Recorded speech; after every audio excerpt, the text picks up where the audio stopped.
हर हर महादेव। मैया भवानी की जय।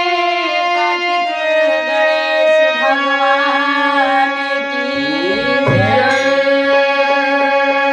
एक बार प्रेम से बोल दी गुरु बहिना सच्चे दरबार की जय। तो सबसे पहले देवों के देव महादेव के चरणों में कोटि कोटि प्रणाम करतानी। धरती पर बैठल धरती माता के चरणों में प्रणाम करतानी। यूट्यूब के माध्यम से जितना गुरु भैया गुरु बहिना हमारे वीडियो के देख रहल बानी सबके गोड़ छू के गोड़ लागतानी। तयाई ऐसा ही हमरा के प्यार दुलार देत रही और चैनल के सब्सक्राइब करी और हमके सपोर्ट करी। तो एक बार प्रेम से बोल दी बोल सच्चे दरबार की जय।